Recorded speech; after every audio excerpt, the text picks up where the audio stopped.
तुम्ही मुलीला वाट लावायचं म्हटलं तर अगदी आईचं अंतकरण जड येतं. लहानपणापासून 9 महिने 9 दिवस जी आई पोटात सांभाळते, मला सांगा आई एवढं प्रेम करते त्या लेकरावरती, एवढं प्रेम करते. हॉस्पिटलमध्ये डॉक्टरांनी सांगावं आई एक तर तुम्ही वाचाल किंवा तुमचं बाळ वाचेल. त्या मातांना सांगावं दादा डॉक्टर साहेब अहो कित्येक वर्ष झाले लग्नाला, 8-10 वर्ष झाले, 10 वर्षाच्या नंतर मुलगा होतोय मला, नंतर बाळ होतोय मला, आणि तुम्ही खुशाला सांगता एक तर मुलगा वाचेल किंवा तुम्ही वाचाल. माझा जीव गेला तरी चालेल पण फक्त माझं बाळ वाचलं पाहिजे. आईचं अंतकरण आई सांगत असते स्वतःची. ज्या वेळेला पाहतो आपण एक ईद पोट फाडून लेकराला जन्म दिला, डॉक्टरांनी जर ते लेकरू आईच्या हातात दिलं ना, एक विधभर पोट फाडल्याचं दुःख एका क्षणात विसरते, लेकराचा बापा घेते, ती आई असते. लहानचं मोठं करते तळ हाताच्या फोडासारखं. जोपर्यंत मुलगी लहान आहे तोपर्यंत तिची आई सांभाळ करते. एकदा का मुलगी मोठी झाली, लग्नाच्या वयात आली, तिचा सांभाळ तिचा भाऊ करतो तिचं रक्षण करण्यासाठी. आणि एकदा का तिचं लग्न करून दिलं तर तिचं रक्षण करण्यासाठी तिचे मालक असतात, तिचे पती असतात. स्त्रीला कायम अगदी तिचं संरक्षण पाहिजे असतं. पहा, तिचं रक्षण करण्यासाठी कुणी पाहिजे असतं. मी सांगेल तुम्हाला, कधी कधी गोरगरिबांची परिस्थिती पहा तुम्ही. लहानाची लेकरू मोठं करू द्या, ऊसतोडी काम करून पोरीला 5-6 लाख रुपये हुंडा देऊन लग्न करून देतात, पण प्रत्येकाच्याच घरी चांगलं स्थळ भेटतं असं अजिबात नाही. कित्येक ठिकाणी आम्ही स्वतः प्रसंग पाहतोय. आपल्याला वाटायचं पहिला जमाना होता पोरींना त्रास व्हायचा, पण आताही आहे की तुम्ही लक्षात घ्या, सध्याच्या काळात सुद्धा मुलींना फार त्रास आहे. काही ठिकाणीच असं आहे की स्वतःची सासू माझी मुलगी म्हणून सांभाळते. वाटत असेल तुम्हाला आमच्या मुलीला तिच्या सासून तिची मुलगी म्हणून सांभाळेल, पण त्या अगोदर तुम्ही तुमच्या सुनबाईला तुमची मुलगी म्हणा.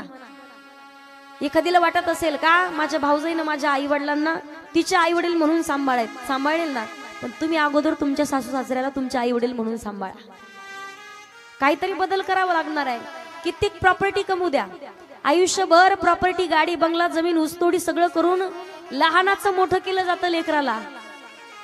तळ हाताच्या फोडासारखं प्रॉपर्टी कमवण्यासाठी आयुष्य झिजवतात. फाटलेली चप्पल घालतो तो बाप, आई साडी घालते पण 2-2 साड्या एकत्रित जोडून साड्या 2-2 घालते. 8-8 दिवस काम करते ऊसतोडीचं काम, पण म्हातारपणी वाटत असतं का आमच्या लेकरांना आम्हाला सुखात सांभाळावं, आमच्या लेकरांना आम्हाला आनंदात सांभाळावं. मला तुम्ही सांगा, ज्या आईनं जन्म दिलाय, ज्या वडिलांना जन्म दिलाय, आणि म्हातारपणी जर त्या आई वडिलांना जर गोठ्यात जागा असेल तर काही उपयोग आहे का? मी तुम्हाला सांगू, तुम्ही जवळ कितीही कुत्र पाळा, कुत्र कधी त्याला कितीही खाऊ घाला पण ते चावल्याशिवाय राहत नाही. आणि आईचं अंतकरण असं आहे, कुत्र्यासारखी जरी फेकून भाकरी टाकली ना, आई वडील श्राप नाही तर आशीर्वाद देतात. बाळा आम्हाला कुठेही ठेव पण फक्त तू आनंदात राहा. निस्वार्थ प्रेम करणार फक्त तेवढंच नातं आहे. पहा, जगात दुसरं आपल्यावरती निस्वार्थ प्रेम कोणी करत नाही. आईसे कळवळ्याची जाती आणि करी लाभाविने प्रीती. कोणत्याच प्रकारचा लाभ त्या माता पितेला नसतो.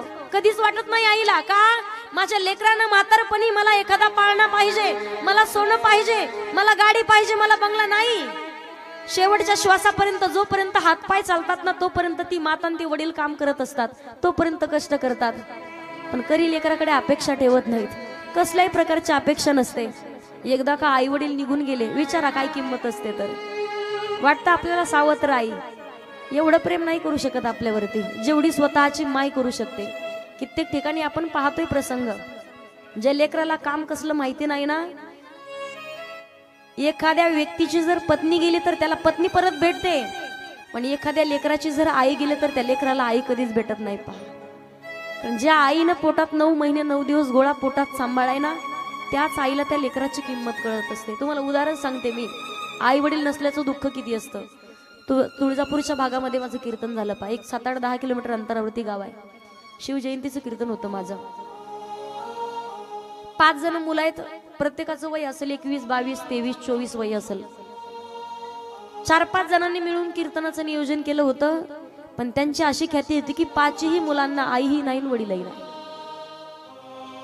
कोणी आत्याकडे होतं, कोणी आजीकडे राहत होतं. अजूनही कधी प्रसंग आला तो तुमच्या समोर येईल. पण एक प्रसंग असा होता की एका मुलाला, तो मुलगा 9 महिन्याचा असताना त्याची आई त्याला सोडून गेली. त्याची बहीण एकुलती एक सोबत होती. बहिणीला एक मुलगी झाली, दुसरी मुलगी त्या बहिणीला झाली, तर ती बहीण 9 महिन्याची झाली आणि या मुलाची बहीण वारली. या जगात खूप दुःख आहेत पा, खूप संकट आहेत कित्येक जणांच्या वरती. आपण भाग्यवान समजावं. आई वडील गेल्याच्या नंतर रडून उपयोग नसतो. पहा किती रडा तुम्ही, येणार नाही परत आई वडील येणार नाहीत.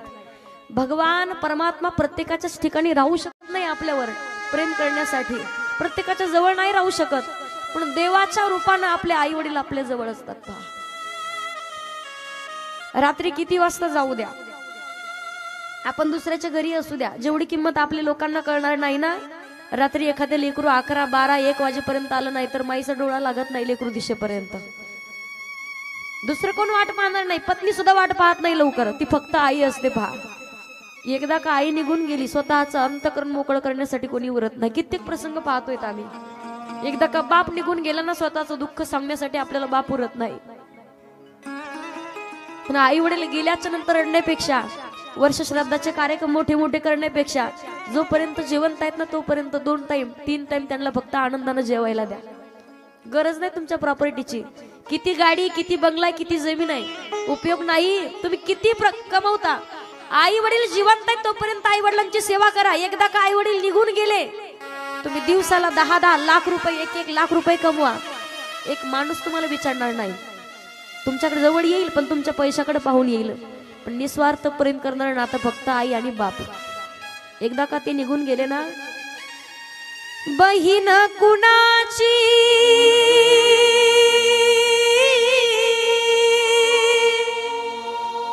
भाऊ कुणा,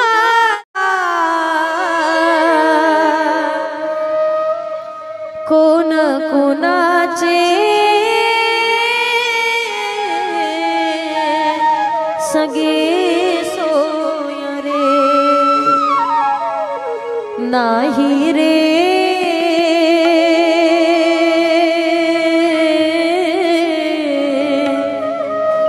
नाही कुणाचे कोणी, नाही रे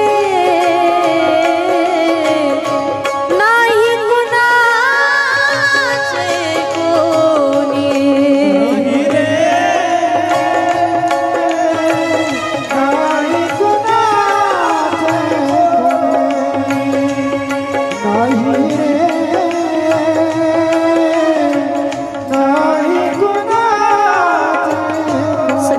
नाही का. पहा आपल्या जर भावानं आपल्यासाठी कष्ट केले ना, आई वडील जिवंत आहे तोपर्यंत कोणी काही म्हणणार नाही आपल्याला. एकदा का आई वडील निघून गेलेला, बापानं किती कष्ट केलेत, भावानं कर्तव्य जे त्याचं पार पाडलंय, पण तुम्हाला बोलून दाखवल्याविषयी राहत नाही का. मी काम केलं म्हणून तर तुम्ही आहात, तुमच्यासाठी अख्खं आयुष्य बर्बाद केलंय मी, पण तुम्हाला माझी किंमत राहिली नाही असं कोण म्हणतं. बहीण भाऊ म्हणतात, वेळ आल्याच्या नंतर बहीण भावाला विचारत नाही. बहीण गरीब घरी, श्रीमंत घरीची आहे, भाऊ गरीब घरीचा आहे. रक्षाबंधनला साडी घेतली नाही म्हणून बहीण भावाला म्हणते, माझा अर्धा हिस्सा दे, नाही तर कोर्टात केस टाकल तुझ्यावरती. कुठं चाललाय आपला देश, कुठं चालली आपली संस्कृती लक्षात राहत नाही. निस्वार्थ प्रेम करते फक्त आई आणि वडील. कधी कोणत्याच गोष्टीची अपेक्षा करत नाही. कधी नाही म्हणणार मला घालण्यासाठी सोनं आहे का, कधी बाप नाही म्हणणार मला पायात घालण्यासाठी चप्पल चांगली का. कोणत्याच गोष्टीची अपेक्षा नसताना निस्वार्थ प्रेम करणारं नातं म्हणजे फक्त आई वडील. त्यांची जागा दुसरं कोणीच घेऊ शकत नाही. म्हणून बहीण कुणाची भाऊ कुणाचा, कोण कुणाचे सगे सोय रे, बहीण कुणाची भाऊ कुणाचा, कोण कुणाचे सगे सोय रे. प्राण्या मायेचा बाजार, प्राण्या मायेचा बाजार, नाही रे नाही कुणाचे कोणी, नाही रे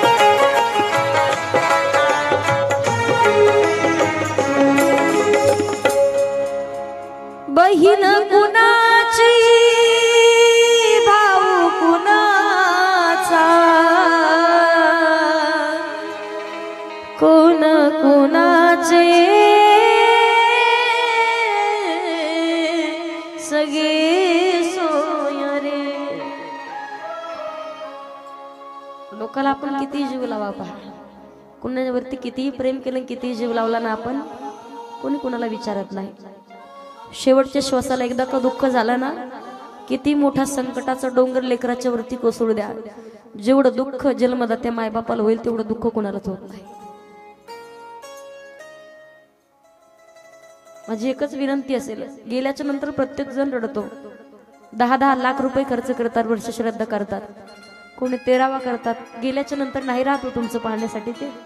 पण जोपर्यंत जिवंत आहेत ना तोपर्यंत तळ हाताच्या फोडासारखं किती आपण ठरवलं, आमच्या आईवडिलाचे आम्ही उपकार फेटूच शकत नाही. उपकार कधी मुलानं ठरवलं मला आईवडिलांचे उपकार फेडायचे, सकाळपासून संध्याकाळी आई वडील झोपेपर्यंत सेवा करत राहायचा. संध्याकाळी मुलाला झोप लागण्याची वेळ, आईने ग्लास भरून पाणी आणावं, मुलाच्या अंथरुणात टाकावं.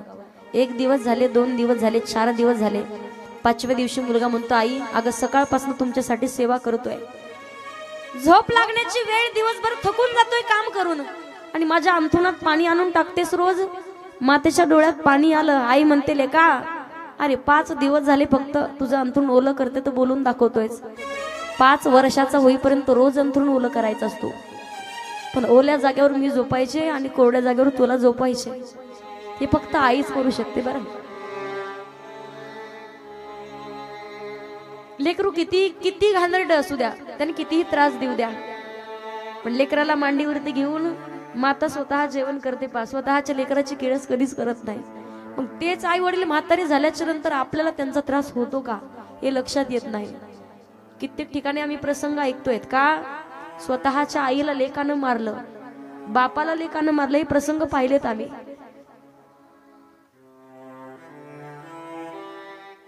आयुष्यभर कधी जरी आपला बाप रडत नसेल, आपल्या समोर डोळ्यातले पाणी दाखवत नसेल ना, ज्या वेळेला मुलीला वाट लावण्याची वेळ येते, कधीच मुलीनं न विचारल्याशिवाय बापानं कधी जेवण केलं नाही. एकही दिवस मुलगी वडील जेवले का विचारल्याशिवाय राहिली नाही. पण ज्या दिवशी मुलगी जाणार ना, आई सगळ्याच्या समोर रडते, रडता येतं तिला.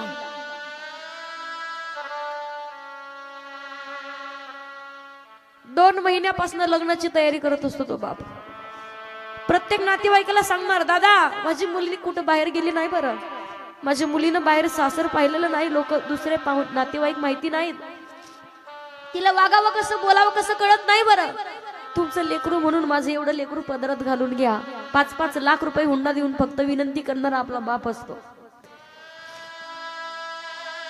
लोकांच्या समोर रडता येत नाही त्याला. एकदा का मुलीला वाट लावलं ना, दरवाजाच्या पाठीमागे एका कोपऱ्यात जाऊन ढसा रडणार फक्त बापच असतो. माझी कायम एक विनंती असते, संस्कार तर मुलीला देणं महत्वाचं आहे सध्याच्या काळात. कारण म्हातारे माणसं अगदी फक्त घाबरून कोणी 80, 70, 90 पर्यंत जात नाहीत. 60-70 वर्ष वय झालं तर मुलगी सांभाळत नाही, मुलगा सांभाळणं याची धास्ती घेऊन सुद्धा कित्येक आई वडील या जगातून निघून जातात. पहा, पार्वती मातेला ज्या वेळेला त्यांच्या आई समजावून सांगतायत, पार्वती एक बोलायचं तुझ्याशी, का एकही मिनिट जे तुझे स्वामी आहेत, तुझे पती आहेत ना, त्यांची सेवा केल्याचं कोणत्याही गोष्टीची कमी पडली नाही पाहिजे. प्रत्येक आईचं कर्तव्य आहे सांगणं. आपण जर मुलीला सहानुभूती दिली का, थोडासा त्रास झाला तर आम्हाला सांग. माझी एक विनंती असेल तुम्हाला, नाही आपल्याला काही करणं झालं तरी शक्य नाही करणं झालं मुलींसाठी, गाडी बंगला प्रॉपर्टी श्रीमंत घरी देऊ नका, गरीबाच्या घरी द्या. रोज ऊसतोडीचं काम करून, रोज हातानं रोजानं काम करून जरी तिनं पोट भरून आनंदानं चटाईवरती जरी झोपली तरी त्याला आनंदात झोप लागली पाहिजे. पण सध्याच्या काळात मुलींना शिक्षण देणं फार महत्वाची गोष्ट आहे. आणि कधी तिच्या सोबत काय घडलं सांगता येत नाही. सध्याचा काळ तुम्हाला माहिती आहे, मुलगी स्वतःच्या पायावर उभी राहिली ना, कधी कोणताही प्रसंग तिच्यावरती येऊ द्या, कोणताही प्रसंग जरी आला तर त्या प्रसंगातून ती स्वतः निघून जाईल. का, स्वतःच्या पायावर उभी आहे, तिचं स्वतःचं पोट तर भरेल, पण आई वडिलांना सुद्धा आनंदात सांभाळेल. मुलांना नाही सांभाळलं तर मुलगी सांभाळेल. त्यासाठी अगोदर शिक्षण देणं महत्वाचं आहे. आपल्याला वाटतं मुलगी 11वी 12वी 13वीला गेली की लगेच तिचं लग्न करून टाका. जे मुलीला जगच माहिती नाही, जिला बाहेर काय असतं समाज माहिती नाही, तिला लोक माहिती नाही, तिला वागणं तिला बोलणं काहीच माहिती नाही, आणि तिच्या सोबत जर एखादा प्रसंग घडला कदाचित की त्या लोकांना तिला सोडून दिलं, तिला एकटीला राहावं लागतंय. त्या मुलीला जगच माहिती नाही तर ती राहणार कशी. स्वतः जिवंत असून सुद्धा संपलेली असते पहा. कायम तिच्या पाठीमागे चिंता लागलेली असते.